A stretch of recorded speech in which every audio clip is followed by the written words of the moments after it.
Issue 227. When I saw the title page, I briefly worried that they'd completely ditch the previous story and skip to a Sonic 2 adaptation.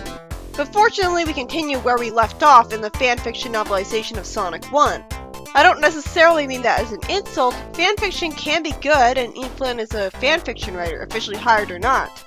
The point is that as a fan writing for his franchise, he falls into the same potential trappings as fanfiction writers do, including relying too heavily on already made content like that of the games.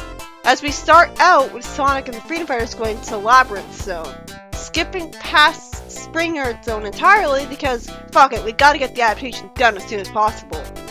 Why is Sonic genuinely smiling when he's afraid of the water? That's bad art design. Anyways, Sonic and the Freedom Fighters compare Labyrinth Zone to an old limestone cave, and it's lampshaded how they all got that idea at once, with Antoine asking if Sonic's the psychic. Okay, I'm really sick of them having Antoine say the before everything possible, because that's such an exaggeration of how French works. French has a definitive article when talking about stuff in general, like I like soup would be j'aime bien la soup. But they still use the indefinite article in the exact same way as English. So Antoine has no excuse to make this at all. He'd say a psychic in French too. His mistakes would be a lot more fun and interesting if they logically resulted from him being a native French speaker, having a sort of bilingual bonus. Instead of, he literally just put his sentence into Google Translate. Anyways, just as Sonic's offering to give Sally a hand, Antoine takes her hand and helps her go down the wall, and they call each other cherished and sweet, with Sonic being completely shocked at this. Before Sonic can finish asking how long they've been dating, he's distracted by the possibility that he has to dive under the water to progress. Sally takes his hand briefly to make him feel reassured underwater, and when Antoine gets surrounded by Orbinauts, Sonic ends up spin dashing through a wall, getting everyone out of the water in a very creative way to get them all to the water slide. After what feels like forever, they reach the end of the slide and an earthquake happens, and Antoine falls off the slide, making them worry that he died. After they look horrified, Sonic asks why they're all able to handle it relatively well and keep going, and Sally corrects him that Antoine's not Sally's boyfriend. Great narrative cheat there. And they're all in denial that Antoine could have died, as Sally says that it's not right that he would. Rotor says that he feels it too, how the badniks feel familiar. And Sonic finishes Rotor's sentence for him, saying that they're sharing the same thoughts.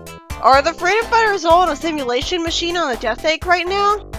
How'd the ones in the airship get sent there? And what's the point of making adaptations of the games if the stories in them will end up being all just a dream or something? They definitely should have made them separate specials. After they go through Scrap Brain Zone, they seem to just enter Scrap Brain Zone.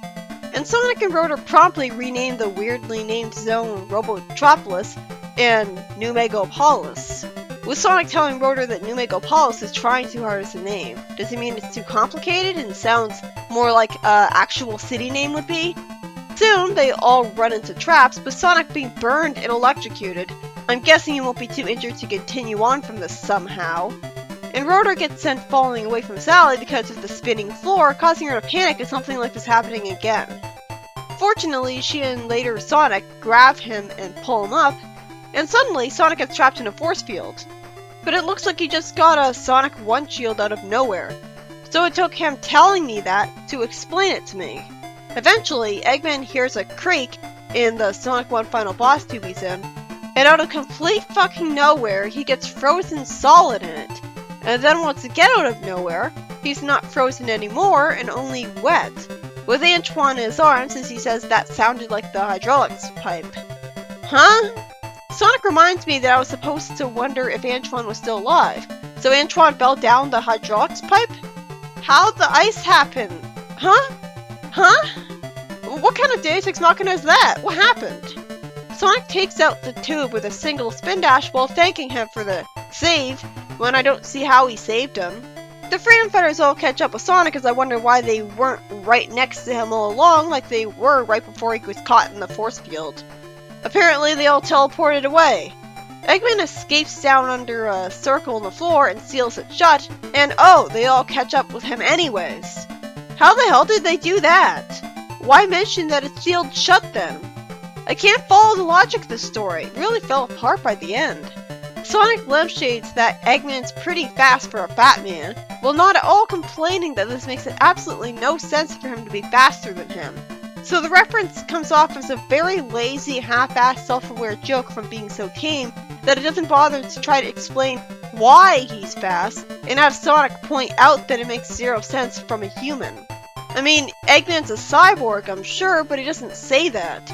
This is more of a Pontac and Graff self-aware joke than a Flynn one. Plus, he's clearly in the Eggmobile here, so this completely fails as a reference because it doesn't look like a reference, and it's not him who's fast, it's the Eggmobile. So he's not fast. Eggman gets knocked down, and the heroes all celebrate thinking that it's over and the world is safe. Do they think he's dead? Won't the pure good heroes be horrified then? And this happens while Sally's hugging Antoine. So, where does the Tails part come in? Why would they put Tails on the title page as if it's the Sonic 2 adaptation if he never shows up? The story ends with them all being horrified because Sonic says he has a feeling that Eggman will survive. Okay, no Tails, so that title page was a complete money-grubbing lie then. This issue was by Ian Flynn, and was about Sonic and friends skipping straight from Marble Zone to Labyrinth Zone, with Spring Art Zone being nowhere in sight. And at least that makes the adaptation shorter. Antoine is briefly mistaken for falling to his death as he falls off the water slide, but his friends are only horrified briefly because they have a strange feeling that he'll be fine. There's a lot of mentions of familiarity, with the Freedom Fighters all comparing Labyrinth Zone to an old limestone cavern like their most recent Dream HQ. And eventually, Eggman gets defeated in the most confusing ending ever, as he gets covered in ice out of nowhere, it melts, and Antoine's there out of nowhere when last time we saw him he was falling off a water slide. And Eggman escapes, sealing the way shut behind him, just to immediately get caught up to. The story really fell apart at the end. And there was that terribly tame, self-aware joke with Eggman being faster than Sonic when him being in the Eggmobile defeats the purpose of it. Even Sonic Shorts would have done this better than that. It was alright, I guess, but way too unoriginal. Sally and Rotor did absolutely nothing to justify being there, and Sonic pretends that Antoine did do something. For the most part, it feels like I could play the game and get this exact same plot, which makes the story worthless. Oh, Sonic breaks a wall at one point, big whoop. Can't the story arc be over yet?